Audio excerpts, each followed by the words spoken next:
Out of the sense world's glory, the power of thinking loses self-confines, and the spirit worlds discover again their human offspring, who germinates in them, and yet within himself must find the fruit of soul.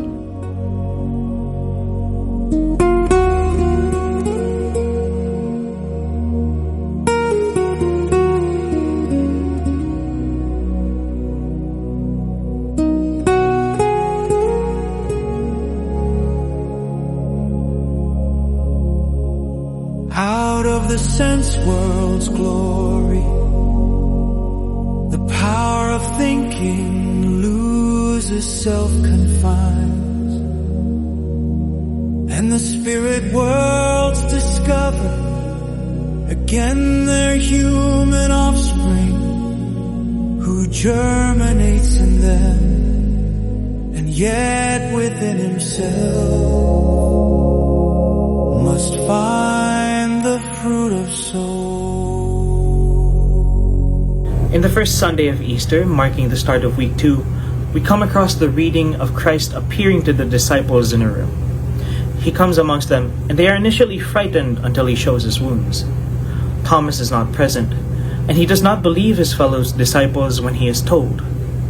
It is only when Christ appears again to the disciples, and Thomas is present, that Thomas believes. Growing up and hearing the story, what used to be emphasized was the doubting of Thomas.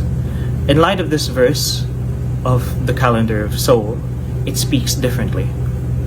There is doubt, for sure, but there is also a seeking by something pure for that which allows it to meet earthly experiences. In this meeting, the soul finds itself, and the human being is completed. In the brilliance of the sensory world, thought no longer stands apart as something separate.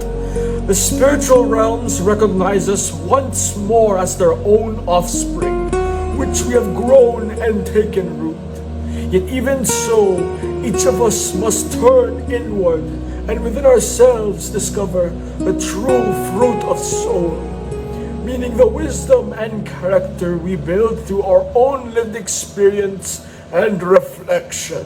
Week 2 of Calendar of the Soul by Rudolf Steiner focuses on the discovery of the self through both the outer world and the spiritual realm. We take in the richness and beauty around us.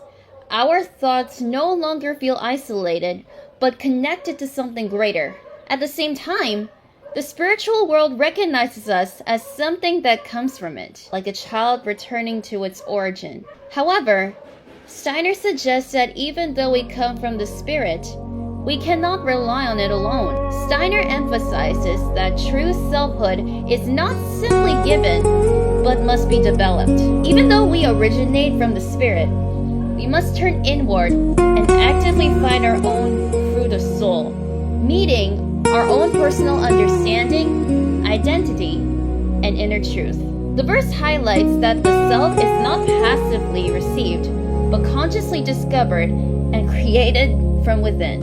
Out of the sense world's glory, the power of thinking loses self-confines,